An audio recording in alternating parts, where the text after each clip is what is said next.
The Jaws of Life were brought in, won in the Budweiser King. In the first round today, son Brandon went for the ride of his life, which just sent that car launching into the wall.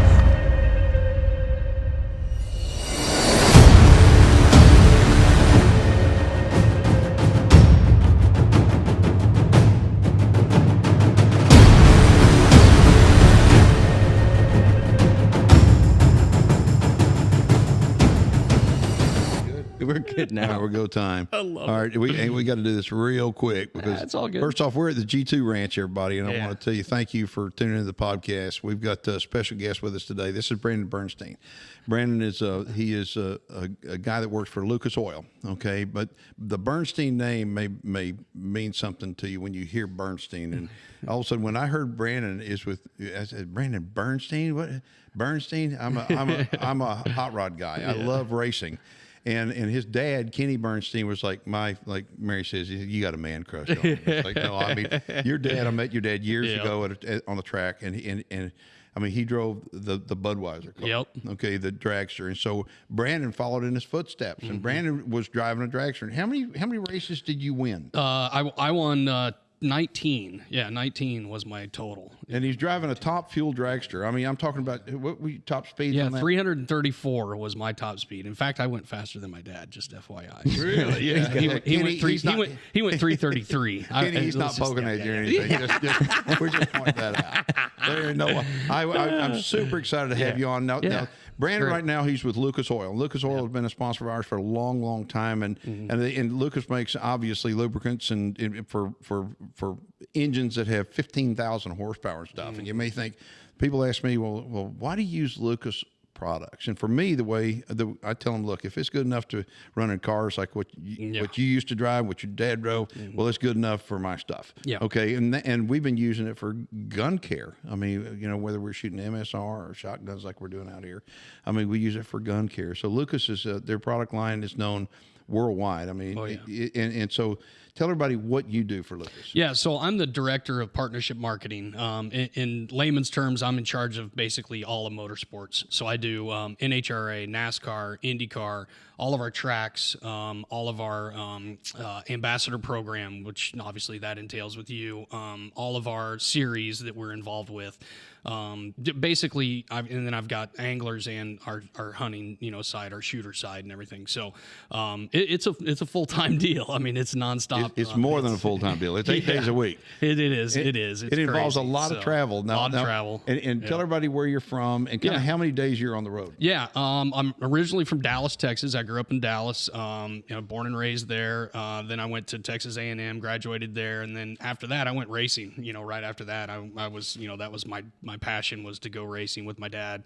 And then I, transitioned out of racing into the Lucas role and everything. But I'm nonstop. I mean, I travel probably. Man, I don't know. I probably travel at least, I'd say probably 42 weekends out of the year, something like that. Sounds familiar. Something like that. Yeah.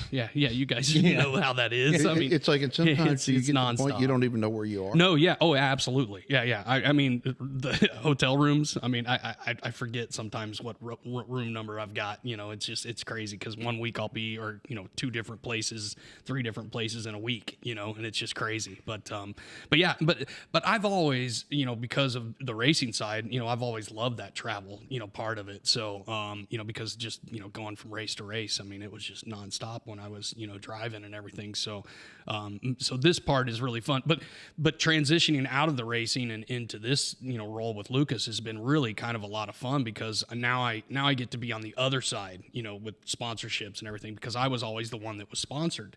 And so we were always taking care of our sponsors and, trying to keep them and trying to, do everything. Well, now I'm on the other side and giving the money out and trying to do contracts and negotiate with, everybody and trying to really kind of groom the next generation of new people like drivers and kids and everything, of, trying to teach them how to do decks and trying to teach them how to, present themselves to other sponsors and everything like that. So I've really enjoyed this role. It's been a lot of fun, changing from being a driver to, this role has been a lot of fun. So, well, one of the things that I think that is interesting, we're down here at the G2 Ranch bird hunting, and we've been doing a lot more bird bird hunting. I think if you want to hit golf balls, and I know you're a big golfer, Mm-hmm.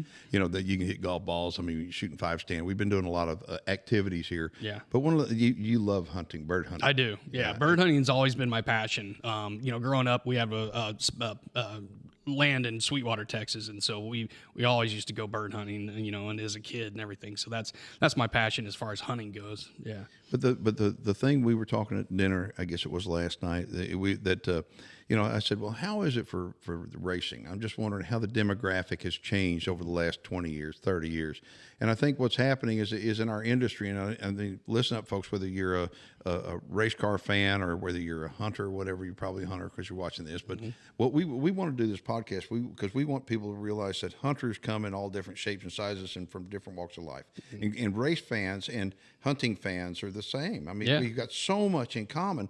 But the one thing that we're noticing in the hunting industry is similar to your industry, the racing industry, is that the demographic is changing.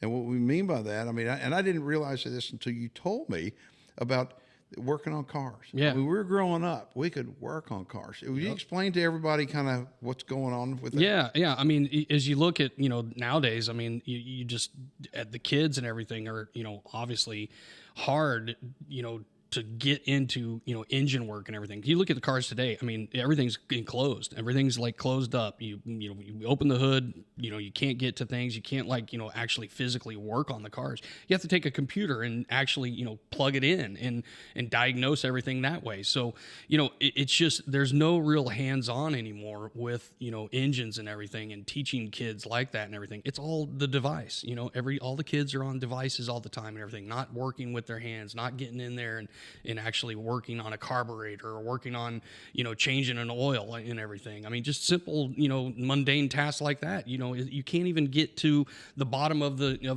engine, you know, underneath anymore. It's all enclosed. You can't You can't even see it. So, and so it is hard. Yeah. Because these kids, they've never had grease under their fingers. Exactly. Okay, how many times did you come to the dinner table and you were told, go wash your hands? Exactly. I did. Yeah, I tried. It's not. But the problem is getting these kids put the devices down. Yep. And more than likely you're watching on a device, and we're all kind of connected to it. Yeah. But putting the devices down long enough to get outside and do something. I mean, you work on a vehicle outside. Yeah. You race outside. You hunt outside. And we're not getting enough people outside. So what your job is to try to groom these people that are still outside to try to do a better job for people. Yeah. I mean, and what we're trying to do is groom hunters to do a better job. We need to be advocates and to get more people in our industry, whatever that industry is. Absolutely. And so a guy that's been there and done that. I mean, he's driven 300 plus miles an hour. Okay. He's been to all these racetracks all over the country. He still does that. Yeah. Okay. He sees it. He steps back now. You've got a bigger eye. Yep. Looking at the whole deal. And I've been there and done that. Johnny is going there and doing that now. And at some point, after you get all this experience, it's not, I don't think you get smart. I think you get wise. Yeah, you do. And definitely. And that's how, you know, you try and, you know, tell people, it's like, or tell these, you know, younger generations, man, get in there, you know, try and get a trade or try and, you know, learn something that's, you know, that's valuable, you know, to get you to that next level and everything. And it's tough. I mean, it's tough right now. And we've seen it. And it's just, you know, in that industry, the motorsports industry, you know, you need those next generations to keep coming and keep the people in there. So it's tough. Yeah. I remember in school we had auto mechanics. Yeah. In school. Do you? I mean, I don't know. In that your there's- school, you had. I don't know that that's in. I don't know that you have that anymore. I've never had that offered to Exactly. me anytime. That's what I mean. It's growing not up, there not anymore. once. And see, with simple things, even changing a tire. Yeah, right. Think about that. Yeah. Changing a tire. Right. I mean, the little simple things that these kids are not being They don't taught. know. They have no. And I wonder, where's it going? Because you know, it is up to us to teach them. Okay, but if we can't teach them and get them outdoors and say this is a lug wrench and this is lefty loosey and this Righty start with tighty. Yeah, exactly. The basics. Start with the basics. How are we going to get them? Yeah. And so what I think is it's incumbent upon all of us to be able to get them. Open the hood of the car and say, "Where's the dipstick? Yep. Yeah. Have you checked the water in your battery? Yeah. Right. You know what? No, Yeah, have you checked no how clue. tight that fan belt is? No clue. They have no clue. And I think this is really important, especially if you've got a kid, a loved one that you put on the road and they're going to go off to you college. care about them. Then don't you think it'd be important to make sure they understand a little bit about mechanically wise what happens to that car? Yeah. What happened with the Sure. one young man in the tire? Oh, I'm going to tell you. I had a guy. He calls me up. He says, "I'm going to be late for work." And I said, "Well, okay. What's the matter?" He said, "I got a flat tire." And I said, "Okay, we'll change it." And he said, "I don't know how to change it." Yeah, I mean, real smart kid, you know. And I said, "What? You seriously?" I mean, come on. And he didn't know how to change it. So I said, well, and he's always on YouTube. I said, watch on YouTube. Okay. So he called me back. He goes, "I don't think I can do it." I said, "Did you find the video?" He said, "Yeah, but I can't do it. I can't pick it up." Oh, geez. He's not physically able. I said, "So what are you going to do?" He says, "I'm going to call a wrecker." And they took him to Discount Tire. And he calls me a few minutes later. He said, "These guys are getting to me." So what are you talking about? He says, "They're trying to sell me a whole tire." I said, "What are you talking about?" He says, "Only half the tire is bad."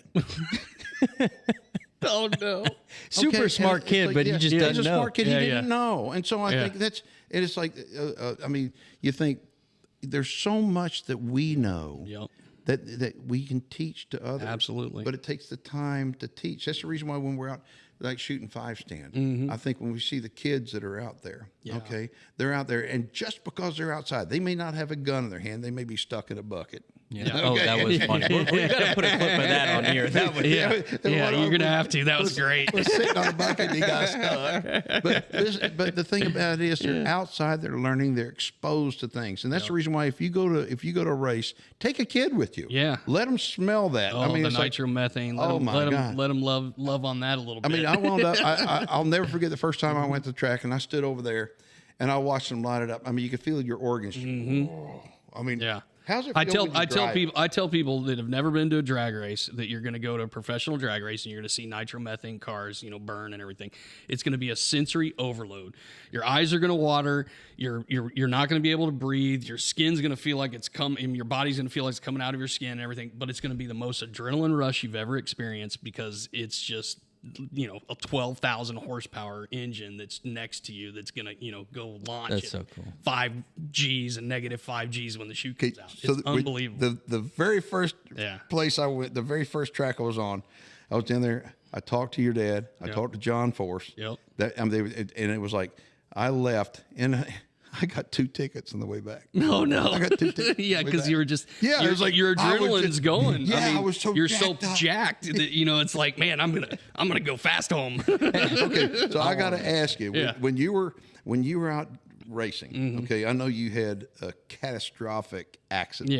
Yeah. Tell everybody. My rookie year, I had one of the baddest accidents in my career. I've had 2 other crashes after that, but I didn't crash into the wall like I did my rookie year. But my rookie year, basically what happened was the car, lost traction. I kept going on and off of the throttle trying to get it to recover. It wouldn't recover. Well, when it didn't recover the last time, it went into the wall basically with its ass end, and when it hit the wall, it fractured my T3 vertebrae. So I fractured and separated my T3 vertebrae.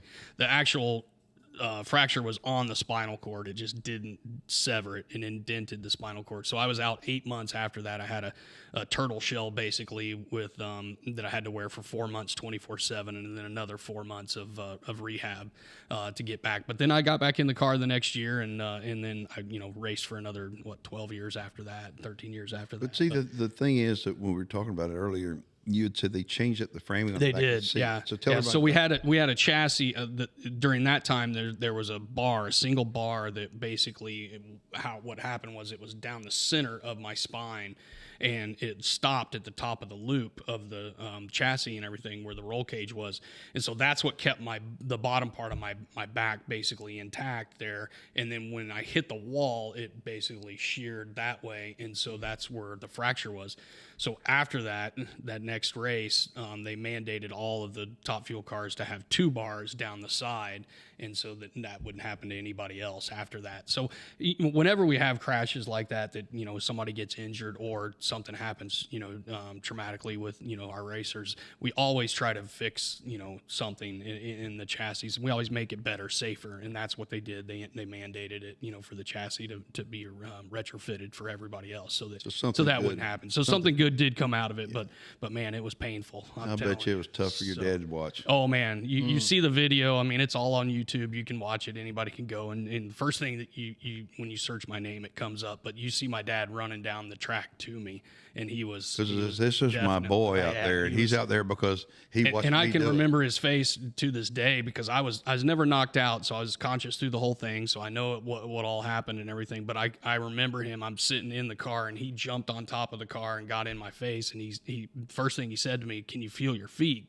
Because I told him my back was hurt. I said, my back's really hurt. I can't. I mean, my excruciating pain. And he goes, "Well, can you feel your feet? Can you wiggle your toes?" And I said, "Yeah, I can feel it, and I can wiggle my toes." He goes, "Okay, can you move your fingers?" And that's because I was in real shock at that point because I was in so much pain. And I did both of those, and he said, "Okay." And he looked me straight in the eye. He goes, "You're going to be okay then." And that's when I kind of calmed down a little bit because I was in massive pain because I couldn't breathe because T2 is, high. And so anytime you take a breath, your lungs expand and your rib cage moves. Well, every time it moved, dude, it moved my spine, and it just was excruciating pain. So I couldn't breathe. It was hard to breathe. So it was, dude, I'll never forget. I mean, the pain was just so bad. So, yeah. I'm telling you, looking at But the good video, Lord above and good doctors, I'm able to walk and get back in the car the next year and race and still be here how I am. Yeah, very blessed. So how did you Very get blessed. involved in hunting? So, I mean, I think it was, really my stepfather. My stepfather was into it, pretty much. And my grandfather on my mom's side, was definitely into guns and everything. And so that's kind of where it all kind of stemmed from in the beginning because my grandfather on my mother's side had a feedlot in Lovington, New Mexico.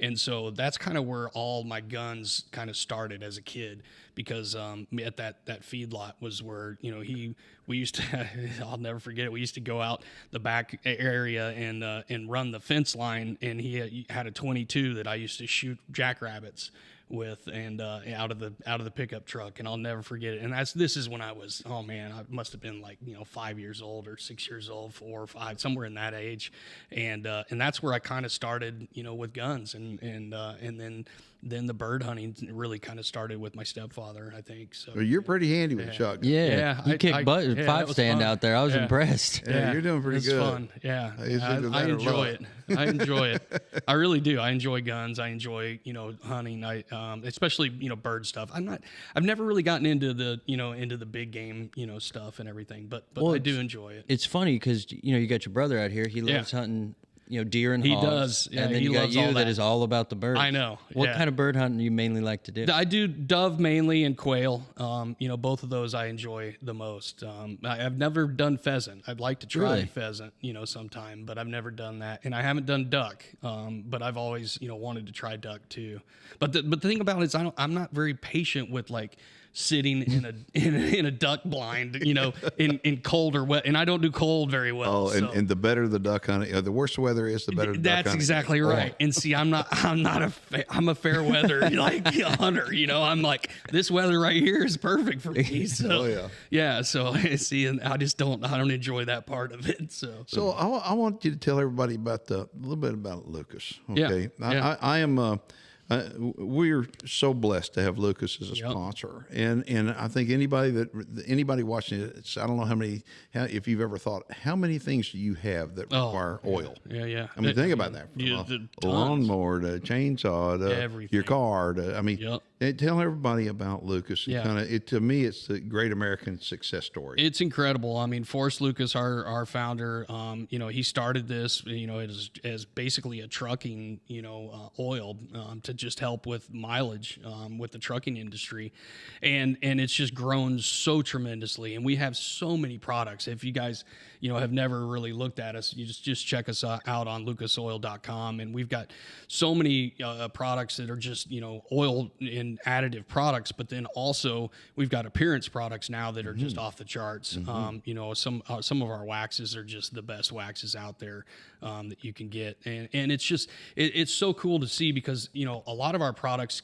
can be used in aspects that you don't even think of, like our just our sprays and everything. There's so many things that you can use them with that don't have to be car related, to be honest. And so, you really just need to check us out on lucasoil.com because it's we just redid the whole website and everything. And our marketing department really worked really hard to do, a really good job on that and everything. And it's very intuitive intuitive, and you can, you know, really look at, you know, all tutorials and everything on it. So it's awesome. I mean, our products are, and a lot of people, they're like, man, that's, you know, kind of snake oil-ish stuff. And I'm like, no, it's not. This stuff, it really, and our tagline is it works, but it really does. I mean, these things, you know, and the easy part about them is that most of them are pour in additives right into the tank, and that's all you do. It's that simple. Like, you just pour it in and it works. It really works. So it's cool. We live in a world that's so full of bull crap. Exactly. I mean, there's so much smoke and mirrors and bull crap out there. Exactly. All these people claim this stuff, and it's like, that's the reason why when I am apprehensive and very skeptical about everything. Yeah. Yes, and I think the and you older you have to be these days. I because think. like, hey, the economy is hard. You know, we work hard for our money. I We know. want good value, and we want the products to work. But I'll tell you, out of all the products, I mean, you make care products, you get auto care products. I mean, I use the products on my tractors, and I mean, and that's the everything. thing is that there's so many, like, not just your daily driver that you use. Everybody's got a lawnmower. Everybody's got, like you said, a chainsaw. You know, Yes. there's so many, you know, things that are in your house or in your garage. You know, a motorcycle, you know, side by side. You know, just all of your a boat. You know, just everything that's, you know, ancillary that you just don't think about, you know, that need those kind of products to make them last. And these products make these things last. But I'm going to tell you two little stories. I've got a 2016 Kawasaki Mule side by side. Yep. And I think Kawasaki ought to put this thing in the Guinness Book of World Records. In a museum somewhere. I'm not kidding. Okay, I use the Lucas side-by-side oil, and I will tell you something. It has 22,000 miles on it. Jeez. It has never left my ranch, and it fires up, boom, and goes. Yeah. I mean, and it's like, I mean, I've got brand new ones, but this old one just runs like a champ, you know. And I put the Lucas side-by-side in it and go on down the road. Yep. The next little thing I'll tell you is that, to me, out of all the product line that's on the outdoor side, see, I mean, Lucas winds up making all kinds of gun cleaner equipment. I mean, of course, gun oil, a lot of different things.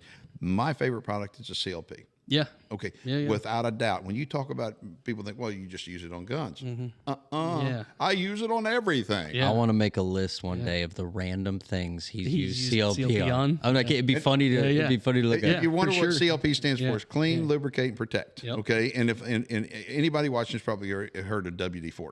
Okay, you probably all use WD-40. Yeah. CLP, Lucas CLP, is WD-40 on steroids times 10. Yeah.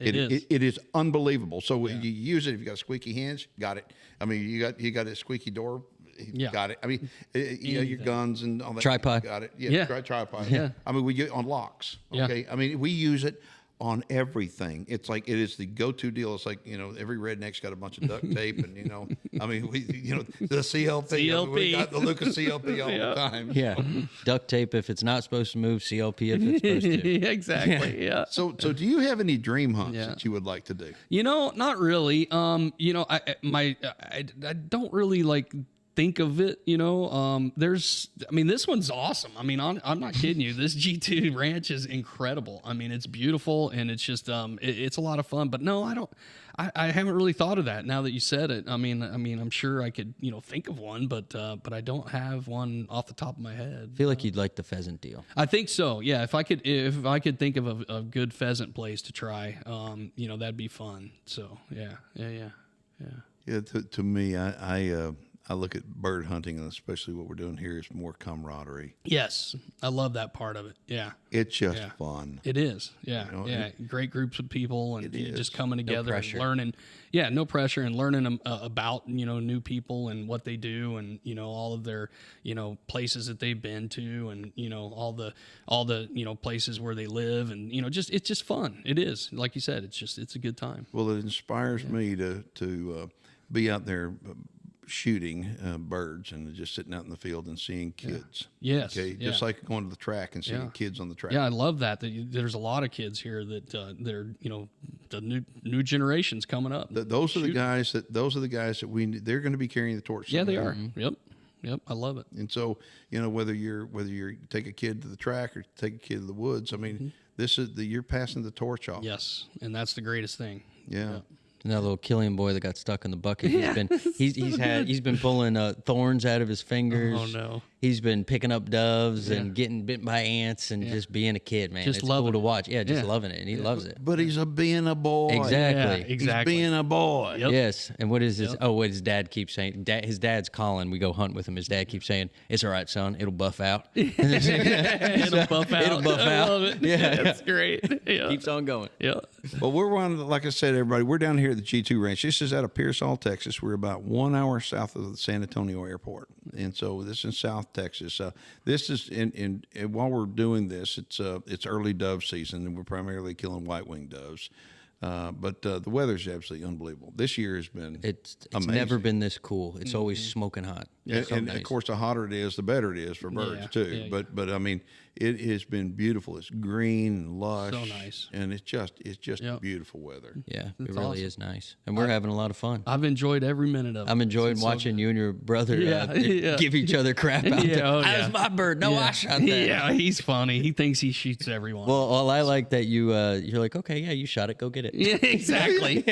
Yeah, I'll let him go fetch him. Well, you know, the deal is out here, they wound up with the reason why bird hunting is so historically so good here is because they spend a lot of time early in the year planning for yeah. these sunflowers. I mean, we've got video of them out here. We got drone footage going over showing them planting this stuff. And That's incredible. all these acres of sunflowers, big sunflowers, and then they dry up like they are now. And Yep. that's millions of sunflower seeds. That's out there. awesome. And these doves love Just in. coming in. It's crazy. Yeah. He grows them just so they can die so they and be can- eaten yeah. by doves. Yeah. Yeah. Acres. Yeah. It's incredible. I love it. So if you come to the G2 Ranch, you're going to have more to do than just than to go dove hunting, for doggone sure. Yep. Yeah. There's a lot of activities, and we're trying to get it all in. That's why we're rushing. That's why the cord wasn't plugged in, because we're running around. We got safaris to do, safety meeting, dove safety hunt. meetings. Yeah. But we're having a good time. Yeah, it's great. All right, they called us for lunch. We're going to have to get. So go ahead. You want to sign out? Yeah, we can sign this out. So this is the People Who Hunt podcast, folks. And if you're out there watching, we are going to put it on the screen of all the locations where you can watch this podcast. And be sure to keep tuning in, because we're going to have great guests just like Brandon all the time right here on People Who Hunt. And I'm going to ask you to do me a favor. Share this with a friend. Yeah. Okay? I mean, share it with a friend, because what we need to do, we need to spread the good news about the outdoors and what the outdoor lifestyle will do, whether you're going to the track or whether you're going to the field. But we need to share the news, and we need people like you to help share it. Yeah. Don't just sit there and watch it and subscribe. Share it with others. Let's help grow what we are all so passionate about. Yeah, if you're watching on Facebook specifically, give it a share, because everybody that watches it loves it. But we're really trying to grow a big audience, so we keep doing it. So Yeah, awesome. yeah, All right, Well, guys. thanks we for got to having get out of here. Yeah, thanks for We appreciate coming. you coming. Yeah. it's been a lot of fun, and we got more fun to We have. got more. All right. We're fixing to Thank get you. out of here. Go ahead, hit the subscribe button, and when you can, share it with a friend, and we'll catch you next time. See you. People Who Hunt can be watched on Facebook and YouTube and listened to on all major platforms.